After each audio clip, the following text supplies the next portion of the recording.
nation. We have already done that, the unification of Germany, Italy and Britain, clear? And the heading today is visualizing a nation. So first of all, we are going to discuss about the word. What do we understand by the word visualizing? Clear? If you remember the very first page of the chapter, clear? We had seen one painting, Sorio, made by Sorio, one painting we had discussed, and in that painting we had discussed that what does he want to depict. Clear? There we saw that all the nations are marching towards the supposed Statue of Liberty. And what did it signify? Liberty and freedom. Clear? That was the basic concept of a nation. And we have also read when we were doing French Revolution that what was the role played by the French philosophers and thinkers. किया है ना आपने?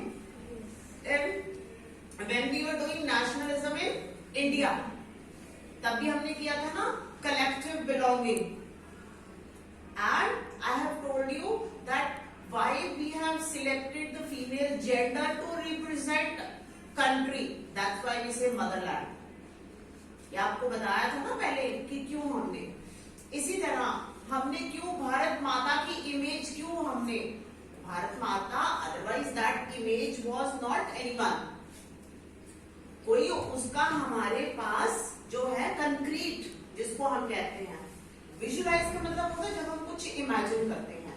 तो उस time पे जब हमने ये चीज फर्स्ट में पढ़ी थी कि visualising, thinking about republics, nation state, और उसके साथ हमने एक वर्ड पढ़ा था इथोपियन आइडिया, पढ़ा था ना.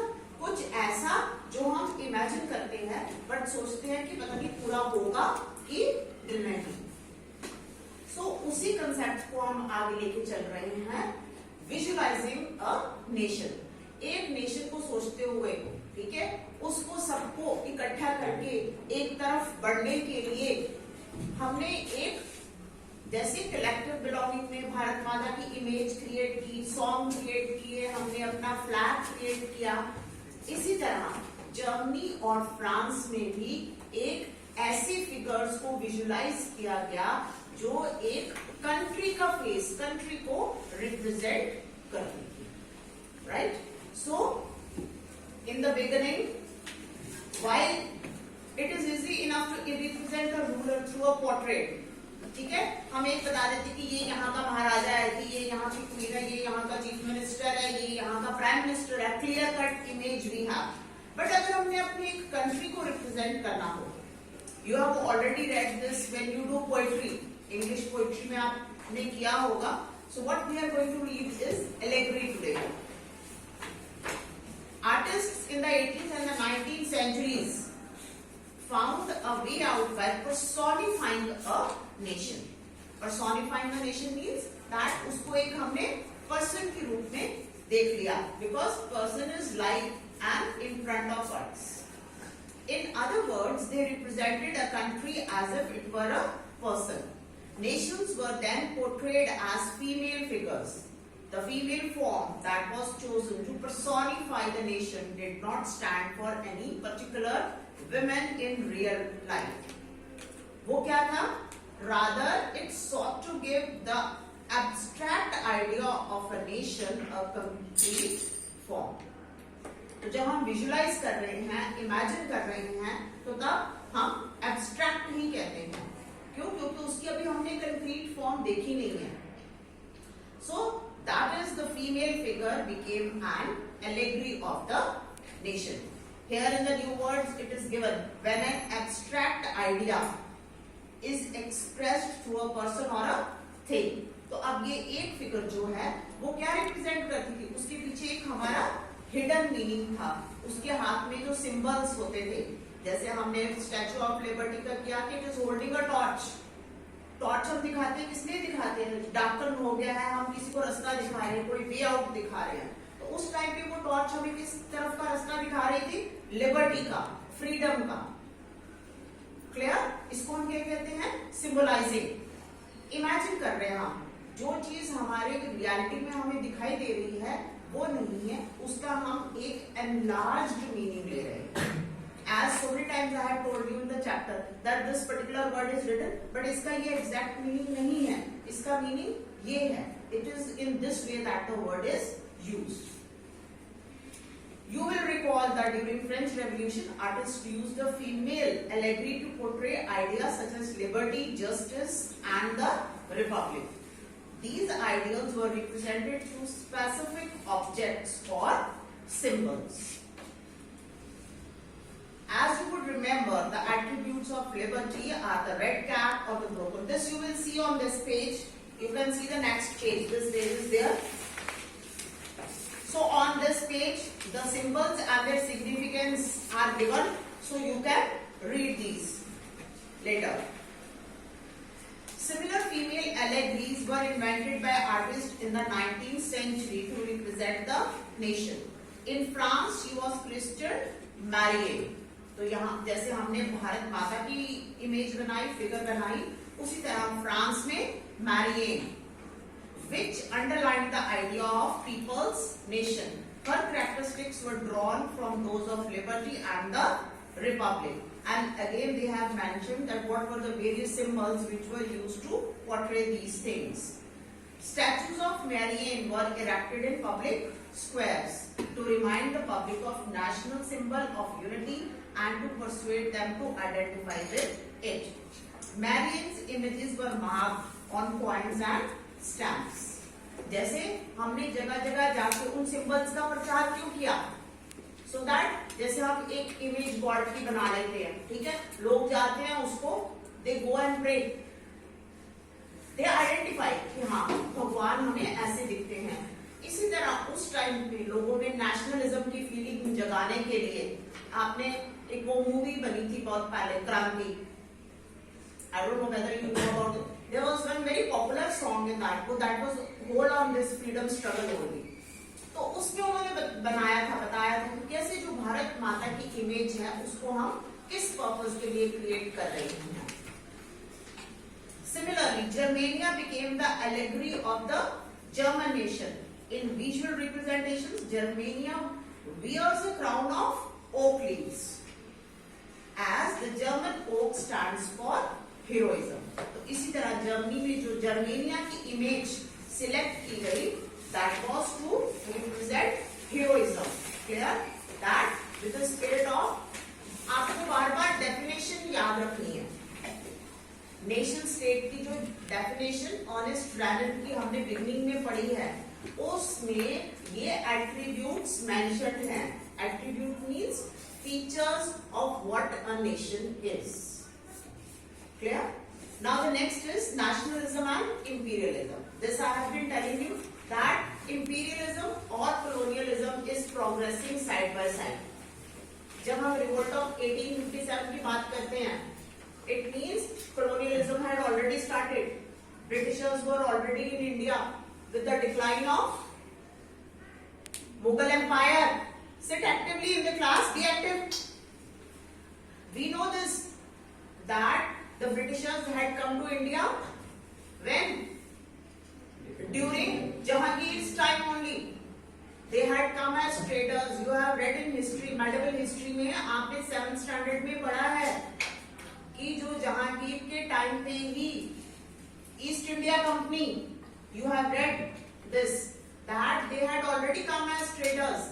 And with the decline of the Mughal Empire, हमारी जो है मॉडर्न हिस्ट्री स्टार्ट हो जाती है, मेडिवल हिस्ट्री खत्म हो जाती है। और जब हम मॉडर्न हिस्ट्री की बात करते हैं तो हम establishing of the British rule in India हो, by that time they are already there. Clear? Because they had started taking favours from the kings, और उन्होंने आस्ता आस्ता पहले economically, then socially and then politically they had taken control. उसके बाद हम जब रिवोल्ट ऑफ 1857 पढ़ते हैं, 19th सेंचुरी है ना अभी, 1857 में रिवोल्ट ऑफ 18, तो वो क्या था? Imperialism and colonialism. अपार्थाइड पढ़ा नहीं था आपने? What was apartheid? आपने 9th स्टैंडर्ड में पेस्टोरलिज्म में पढ़ा नहीं? Pastoralism में पढ़ा था ना, that how the Britishers had taken control, how they had wasteland rules, forest rules. इसी तरह अफ्रीका में भी they had divided. So इसी तरह का जो प्रोसेस चल रहा था वो यूरोप में भी चल रहा था. पहले तो हमने सिर्फ नेशन स्टेट को समझते थे कि अपने जो डाइवर्स एरियाज हैं उनको हम कंबाइन कर रहे हैं, जैसे हमने जर्मनी और इटली की यूनिफिकेशन पढ़ी. फिर हमने ब्रिटेन की पढ़ी कि it was a different concept, उन्होंने एक एक्ट बना लिया, उससे उन्होंने यूनिफाई कर दिया. बट जो हमने सबसे पहले डेफिनेशन पढ़ी थी, यूरोप में अब नेशनलिज्म सिर्फ वही नहीं रह गया था. Clear? Come back to page number 4. देखो पेज नंबर 4 निकालो, उसके नीचे देखो अ नेशन है ना. Have you got it? A nation never has any real interest in annexing or holding to a country against its will. इसका क्या मतलब हुआ कि अगर हम किसी को नेशन, ऊपर हमने डेफिनेशन की ना कि नेशन स्टेट किसको कहते हैं, नेशन किसको कहते हैं, बट वो कहते हैं कि वो नेशन नहीं है जो दूसरों के ऊपर जबरदस्ती राज करे. A nation never has any real interest in annexing. Annexing का क्या मतलब होता है? वॉर करके जब किसी करके अपने राज्य में मिला लेना, और holding on to a country against its will, जबरदस्ती. Against its will का क्या मतलब है कि वो नहीं चाहते. Now Britishers were in India against our will. Clear? What they were doing? They were imposing imperialism. India became a colony of British. And who were the imperialist powers? British were the imperialist powers. What they have done? They have subjugated a weaker country, India, and they are ruling over it. But असल में जो nation है वो ये तो कहता नहीं है. Now you read the first two lines. Why I have given you that reference? By the last quarter of the 19th century, nationalism no longer retained its idealist liberal democratic sentiment. Clear? हमने किया था ना कि liberal idealist democratic sentiment क्या है? तो वो कहते हैं कि जब we were proceeding towards the end of the 19th century and beginning of the 20th century ये चीजें खत्म हो चुकी थी. And I have already told you that जैसे different powers इंडिया में आए, clear? फ्रेंच आए, ब्रिटिश आए, पोर्चुगीज आए, डच आए, clear, and they fought Wars in India. उन सब ने पहले अपना अपना एरियाज डिवाइड कर लिए. फिर उसके बाद आस्ता आस्ता जैसे फ्रांस ने देखा और इंग्लिश ने देखा कि हम ज्यादा कंट्रोल कर सकते हैं, तो उन्होंने आपस में लड़ना शुरू कर दिया within one country only to take control. And finally the British came out victorious, and as a result India became a colony of the British. Similarly, at that time in other European countries as well, nation state के process के साथ साथ ये colonialism का process भी चल रहा था. So the most serious source of nationalist tension in Europe after 1871 was the area called the Balkans. The Balkans was a region of geographical and ethnic variation. ये हम बार-बार कर रहे हैं, ठीक है? Ethnic, अब आपको पता लग जाना चाहिए कि geographical and ethnic variation means that as India has large variety of from east to west geographical variation, clear? And we have different landforms. Similarly, ethnic, वहां पर रहने वाले जो लोग थे वो भी अलग अलग communities, religion, whatever we can say. इसके हमने कई examples पढ़ लिए हैं. Ethnic variations के were there. The spread, now you see 2-3 lines below that. A large part of the Balkans was under the control of the Ottoman Empire. The spread of the idea of romantic nationalism in the Balkans, together with the disintegration of the Ottoman Empire, we have already studied the disintegration of Ottoman Empire, made this region very explosive. Very explosive means that any time, any kind of tension, uprising, revolution, war could erupt in this area. Explosive means that lot of tension was there and any time the situation could be different. history, the Ottoman Empire had sought to strengthen itself through modernization and internal reforms, but with very little success. One by one, its European subject nationalists broke away from its control and declared independence. The Balkans people based their claims for independence or political rights on nationality and used history to prove that they had once been independent, but had subsequently been subjugated by a foreign powers.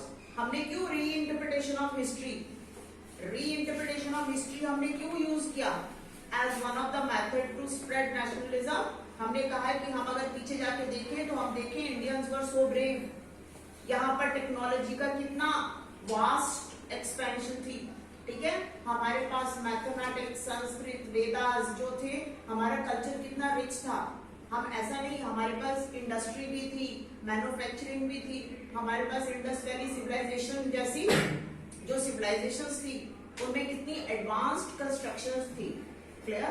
तो इसी तरह जो बल्कान्स में लोग थे, they also revived that once they were independent. The Balkan people based their claims for independence or political rights on nationality and used history to prove that they had once been independent. Hence, the rebellious nationalists in Balkans thought of their struggle as attempts to win back their long-lost independence. अब हमने दो चीजें याद रखनी. एक, the Balkans, it was an area of having different ethnic variations, geographical and ethnic variations. और next हमने learn करना है कि the people who inhabited the area of Balkans were known as Slavs, not slaves. Difference है इसमें. हमने ई नहीं use करना है. स्लेव की क्या स्पेलिंग होते हैं, ठीक है? So this is cut from here, right? We are not to write this word, it is the Slavs. Now you are as the different Slavic nations nationalities struggle to define their identity and independence, the Balkan area became an area of intense conflict. And I told you that what all is happening in Europe and other part of the world will become the reason for the starting of the First World War. So the duration of the First World War was 1914 to 1918. 1919 Treaty of Versailles was signed. Further, the Balkan states were furiously jealous of each other and each hoped to gain more territory at the expense of others. Matters were further complicated because the Balkans also became a scene of big power rivalry. ठीक है? Power rivalry means कि बाल्कान्स के ऊपर हर कोई राज करना चाहता था. हर कोई चाहता था कि हम इसमें से इसको अपनी उसमें मिला लें, अपनी टेरिटरी में मिला लें. During this period, there were intense rivalry among the European powers over trade and colonies, as well as naval and military might. These rivalries were very evident in the way the Balkan problem unfolded. Each power, Russia, Germany, England, Austria, Hungary, was keen on countering the hold of the other power. तो हर एक ये जो powers थे, they all were trying to impose their authority over the Balkans and extending its control over the area. This led to a series of wars in the region and finally the First World War. Clear? So, what all